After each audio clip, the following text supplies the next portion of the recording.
Corona के खिलाफ और तेज होगी लड़ाई। मोदी सरकार ने चौथी वैक्सीन को भी दी मंजूरी। कोरोना से जंग में देश को अब तक 4 वैक्सीन मिल चुकी हैं। कोविशील्ड, कोवैक्सीन और स्पुतनिक के बाद मंगलवार को मॉडर्ना के टीके को भी मंजूरी दे दी गई। यही नहीं, जल्दी ही भारत को फाइजर का टीका भी मिल सकता है।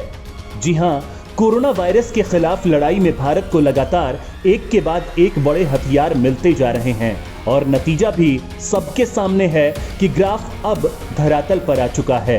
हर गुजरते दिन के साथ आंकड़े घटते जा रहे हैं। मॉडर्ना वैक्सीन के आयात को मिली मंजूरी। Drug controller general of India ने सिप्ला को भारत में सीमित इमरजेंसी इस्तेमाल के लिए मॉडर्ना के कोविड-19 टीके के आयात की इजाजत दे दी है। सिप्ला ने सोमवार को मॉडर्ना वैक्सीन आयात करने के लिए DGCI से अनुमति मांगी थी। सिप्ला ने 15 अप्रैल और 1 जून के DGCI नोटिस का हवाला दिया, जिसमें कहा गया था कि यदि टीके को आपात इस्तेमाल के लिए अमेरिकी खाद्य एवं औषधि प्रशासन अनुमति दे देता है तो फिर उस टीके को भारत में भी बिना ब्रिजिंग ट्रायल के मार्केटिंग का अधिकार दिया जा सकता है। यानी इसकी किसी खेप को केंद्रीय औषधि प्रयोगशाला से भी जांच कराने की जरूरत नहीं होगी। इससे पहले सरकार ने रूस के स्पुतनिक V टीके को इमरजेंसी इस्तेमाल की मंजूरी दी थी। इसी के साथ देश में अब तक कुल 4 टीके हो गए हैं जिनके इमरजेंसी इस्तेमाल को मंजूरी मिल चुकी है, जिनमें भारत के 2 यानी कोविशील्ड और कोवैक्सीन टीके हैं। इतना ही नहीं, विश्व स्वास्थ्य संगठन ने भी इस वैक्सीन को अप्रूवल दिया हुआ है। WHO के मुताबिक अमेरिकी कंपनी मॉडर्ना की वैक्सीन कोरोना वायरस के खिलाफ 94% तक असरदार है। मतलब मॉडर्ना टीके की पहली डोज लेने के 14 दिन बाद कोविड होने का खतरा 94% तक कम हो जाता है। हालांकि भारत में सिप्ला को मॉडर्ना टीके के आयात की मंजूरी मिलने का मतलब ये कतई नहीं हुआ कि ये वैक्सीन तुरंत लोगों को लगा दी जाएगी। चूंकि इस वैक्सीन का ट्रायल भारत में नहीं किया गया है, लिहाजा सबसे पहले 100 लोगों पर इस टीके का ट्रायल किया जाएगा। ट्रायल के दौरान वैक्सीन लेने वालों पर नजर रखी जाएगी। अगर सब कुछ ठीक रहा तभी यह टीका आम जनता के लिए उपलब्ध हो पाएगा। जल्द भारत आएगा फाइजर का भी टीका। दोस्तों, कोरोना से जंग में देश को अब तक 4 वैक्सीन मिल चुकी हैं, तो जल्द ही फाइजर का टीका भी मिलने वाला है। नीति आयोग के सदस्य VK पॉल ने कहा है कि हमारे पास अभी कोवैक्सीन, कोविशील्ड, स्पुतनिक V और मॉडर्ना वैक्सीन उपलब्ध हैं। जल्दी ही हम फाइजर से भी टीके के लिए डील फाइनल कर लेंगे।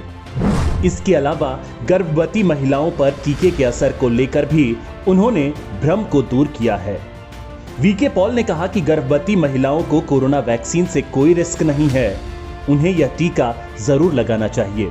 इसके साथ ही उन्होंने गर्भवती महिलाओं के लिए वैक्सीनेशन से जुड़ी गाइडलाइंस भी जल्दी ही रिलीज करने की बात कही। उन्होंने कहा कि अब तक भारत में मौजूद 4 वैक्सीन स्तनपान कराने वाली महिलाओं के लिए सेफ हैं। इसके अलावा टीके के चलते प्रजनन की क्षमता कम होने की अफवाहों को भी उन्होंने खारिज किया। VK पॉल ने कहा कि ऐसा कुछ भी नहीं है। वहीं मॉडर्ना को लेकर उन्होंने कहा कि यह पहली इंटरनेशनल वैक्सीन है, हालांकि अभी इसका इस्तेमाल सीमित ही रहेगा। इसके अलावा कोरोना के नए डेल्टा प्लस वेरिएंट को लेकर भी VK पॉल ने राहत भरी खबर दी। पॉल ने कहा कि फिलहाल देश में 51 मामले हैं। बीते सप्ताह इस वेरिएंट के 50 केस मौजूद थे। इस लिहाज से देखें तो इसके संक्रमण की गति फिलहाल थमी हुई है। वहीं वैक्सीनेशन की बात करें तो देश की 33 करोड़ से ज्यादा आबादी को कोरोना टीके की पहली डोज लग चुकी है। इसके अलावा 5.84 करोड़ लोग ऐसे हैं जिन्हें दोनों टीके लग चुके हैं। हेल्थ मिनिस्ट्री के मुताबिक भारत में कोरोना की पीक के बाद से लगातार गिरावट का दौर बना हुआ है। देश के तमाम जिलों में लगातार कोरोना के केसों में कमी आ रही है। कोरोना पर चलेगा एक और स्वदेशी हथियार। कोरोना वायरस के खिलाफ लड़ाई के लिए भारत को जल्द ही एक और स्वदेशी हथियार मिलने वाला है। कोविड वर्किंग ग्रुप के अध्यक्ष डॉक्टर NK अरोड़ा ने कहा कि जाइडस कैडिला वैक्सीन का ट्रायल पूरा हो चुका है। जुलाई के आखिर तक 12 से 18 साल के उम्र वाले बच्चों को यह टीका देना शुरू किया जा सकता है। जाइकोव डी नाम की ये दुनिया की पहली डीएनए वैक्सीन है, जिसको लेकर जाइडस कैडिला जल्द ही इमरजेंसी यूज के लिए अप्रूवल के लिए drugs controller general of India के पास अप्लाई कर सकती है। कंपनी का दावा है कि यह टीका वयस्कों और बच्चों दोनों को दिया जा सकता है। आपको बता दें कि वैक्सीन बनाने के मामले में यह भारत की सबसे बड़ी जीत होने वाली है, क्योंकि ये एक डीएनए आधारित वैक्सीन है। एक डीएनए वैक्सीन के जरिए इंसानी शरीर में वायरस के उस हिस्से के आनुवंशिक कोड को भेजा जाता है जो शरीर की प्रतिरक्षा प्रणाली को उत्तेजित करती है। तब इंसानी शरीर की मशीनरी उस आनुवंशिक कोड को डिकोड करके वायरस को पहचान कर उससे लड़ने के लिए एंटीजन पैदा करती है। जाइकोव डी की 3 खुराकें लेनी होंगी।